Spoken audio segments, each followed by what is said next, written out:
참 예수님, 오늘은 9월 24일 연중 제25주간 목요일입니다. 어제 교우촌의 개척자인 신태보 베드로에 관해서 말씀을 드렸고, 오늘은 교우촌의 사목자로 활약한 최양업 토마스 신부에 관한 강론을 말씀드리겠습니다. 오늘 복음에서는 예수님의 활약상에 대한 헤로데 영주의 반응이 나옵니다. 그는 세례자 요한을 참수한 직후였는데도 예수님에 관한 소문을 전해 듣고는 몹시 당황했다고 전해집니다.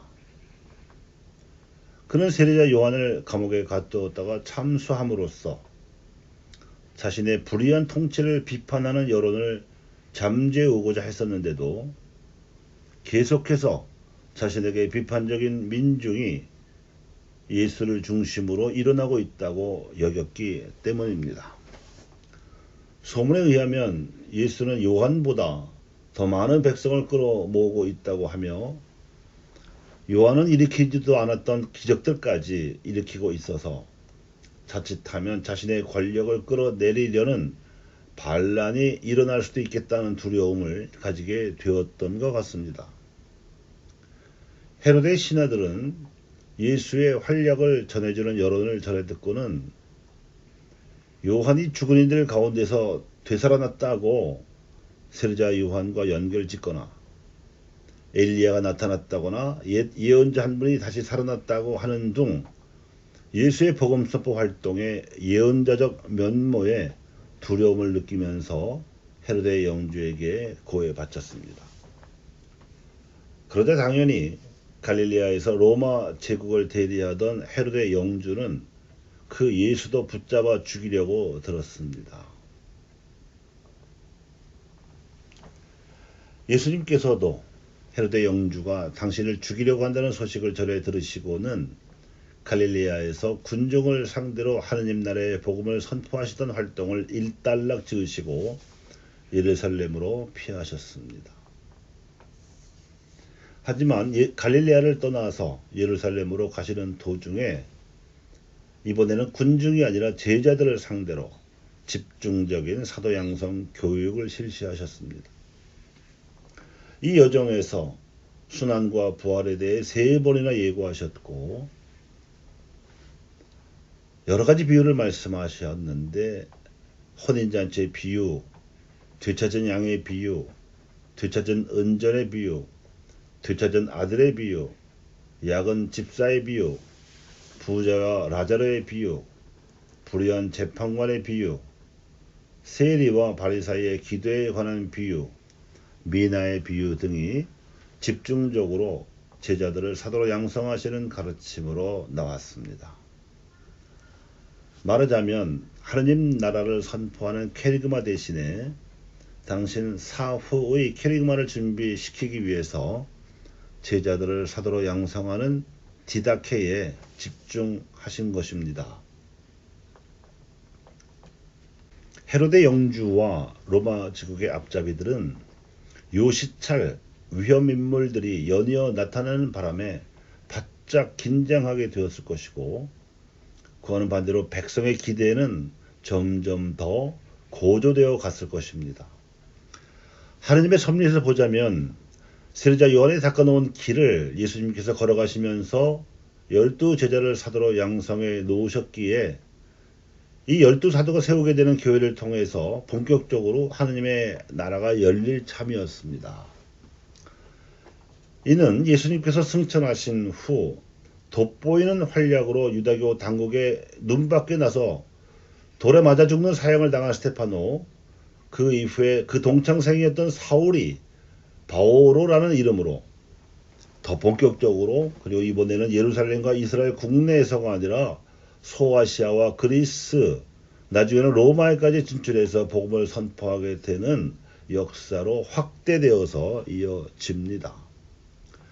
요한에게서 예수로 이어지고 다시 예수님에게서 스테파노가 나오는가 하면 죽은 스테파노 대신에 바오로가 출현함으로써 이래저래 로마 제국으로서는 없애버리던 하나님의 힘이 더욱 커지는 의외의 결과에 직면하게 된 셈이었습니다. 그런데 박해시대 조선에서도 그와 같은 일이 일어났습니다. 1801년 신유년에 중국인 선교사 주문모 신부를 처형하고 났더니 이번에는 앵베르 주교, 모방 신부, 샤스탱 신부 등 더 많은 수의 프랑스 선교사들이 입국해서 활약하는 바람에 1839년 기해년에 모조리 처형했고, 그랬더니 이번에는 아예 한국인으로서 첫 사제가 된 김대건이 나타나서 1846년 병원년에 또 처형해버렸습니다. 그런데 김대건과 함께 수학했던 최영업이 신부가 되어 나타나서는 발각되지도 않은 채 12년 동안이나 삼난지방을 밤중 산길로 매년 7,000리를 걸어다니면서 130군데의 공소를 다니면서 천주교 신자들에게 성사를 주고 다녔습니다. 박해중이었지만 이 최영업 신부의 활약으로 삼남지방 곳곳에 흩어진 교촌에서 신앙생활을 하던 천주교 신자들이 기사회생, 신앙의 활성화를 이룰 수 있었던 것은 물론입니다. 최양업은 부재 시절 김대건 신부의 순교 소식을 전해 듣고는 홍콩 파리유방 전교회 극동 대표부에 가서 머물면서 기회 밖의 순교자들의 기록을 라틴어로 번역해서 파리와 로마로 보냅니다. 이 기록이 훗날 시복, 시성 자료로 요긴하게 활용된 것은 물론입니다. 그뿐만 아니라 매년 여름 장마로 공소 순방을 할 수 없던 7, 8월에는 충청도 교촌의 중심 역할을 했던 베티에서 천주 가사를 집필해서 교처 신자들을 교육할 준비를 했습니다.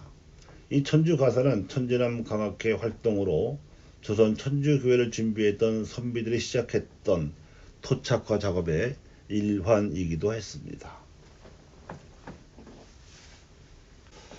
한국천주교 평신도 사도직 협의회에서 발간하는 개간 잡지가 있습니다.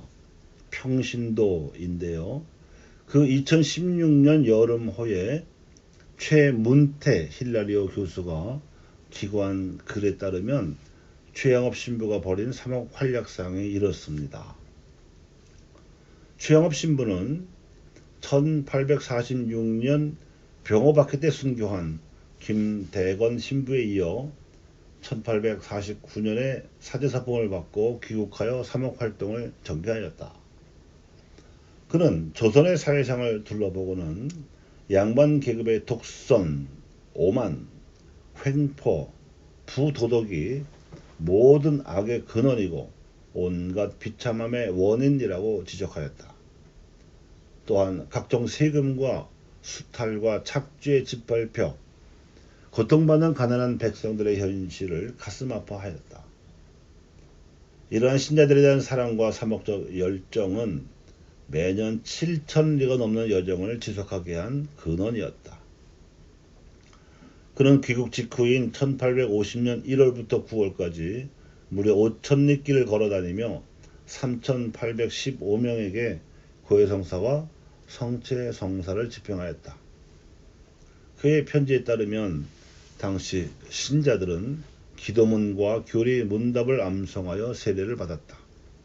그 외에 성 베드로와 성 바오로와 성녀 바르바라의 성인전, 조선 순교자들의 행적, 한글로 쓴 신심서 등을 암송하였다. 한문을 해독할 수 없었던 신자들은 성경을 읽으며 신심을 다질 수 없었다. 이러한 까닭에 최영업 신부는 한글로 된 사사조의 천주 가사를 지어 한문을 모르던 교우들에게 노래로 가르쳤다. 즉 노래를 통해 더 쉽게 교리서와 경문의 내용을 암기할 수 있도록 만들어진 노래 중에 하나가 천주가사 사향가다. 사람이 본향을 그리워하며 현세를 어떻게 살아야 하는지에 대한 교리책, 주교 요지의 가르침을 당시에 유행하던 가사로 만든 문학 작품이었다. 주교 요지는 주문모 신부의 인가를 얻어 복자 정약종이 한글로 편찬한 우리나라 최초의 교리서였다. 이러한 교리서의 내용을 더욱 용이하게 조선시대의 이 땅에 실현하고자 한 사향가는 신자 교육뿐만 아니라 비신자와 적대자들을 향한 전교와 호교의 목소리를 동시에 담았던 것이다. 교리의 가사화는 교리서의 대중 친화성을 고양할 뿐만 아니라 나아가 교리의 토착화에 기여하는 일이었다.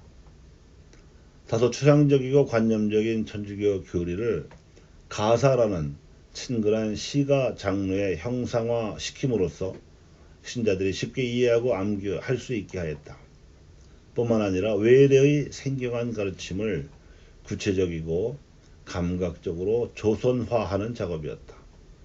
특히 사양가에서는 죽음 이후의 사심판, 공심판, 천당, 지옥 등 사말교리에 중점을 두었다. 현세는 잠시 지나가는 풍진세계이므로 현세의 복락을 탐할 것이 아니라 사회의 심판을 염두에 두고 선하게 살아야 한다는 점을 강조하였다. 고향인 천당의 영원한 복락을 생각하며 살아야 대부모이신 천주를 볼 수 있다는 지복 직관이 강조되었던 것이다. 이에 따라 사향가는 현세보다는 죽음 이후의 세계에 무게의 중심을 둠으로써 자연스럽게 당시의 순교 영성과 긴밀한 연관을 지니게 되었다. 즉 사향가를 부르는 이들은 누구나 진리의 길에 들어서서 모든 역경을 이겨내고 기꺼이 치명할 수 있는 힘과 용기를 얻을 수 있었던 것이다. 이렇게 김대건에 이어 혼자서 독보적인 사목활동을 펼치던 최양업 신부는 1861년 6월 15일 영남지방의 사목활동을 마치고 주교에게 보고하기 위해 상경하던 도중에 과로와 장티푸스로 40살의 나이에 문경에서 병으로 선종하였고 나중에 배론에 안장되었습니다. 김대건 신부는 순교자였기 때문에 1984년에 최영업 신부가 기록으로 보냈던 덕분으로 시성되었지만 최영업 신부는 순직자였으므로 시성명단에서 제외되었다가 땀에 순교자라는 호칭이 붙여졌고 2016년 5월 8일에 가경자로 선포되었습니다. 사실상 신학교 시절 두 신부는 같은 반이었기 때문에 같이 서품 받았어야 했는데 여러가지 시대적 정황상 최영업 신부가 조금 늦게 받았을 뿐이고 그래서 저는 둘 다 우리나라 교회의 수손 탁덕이시라고 생각을 하고 살았습니다. 특히 김대건 신부보다 더 고생을 많이 한 최영업 신부는 빈민사목의 주보 성인으로 제가 모셨고 내 마음의 사목자, 내 마음의 성인으로 제가 모시고 있습니다. 감사합니다.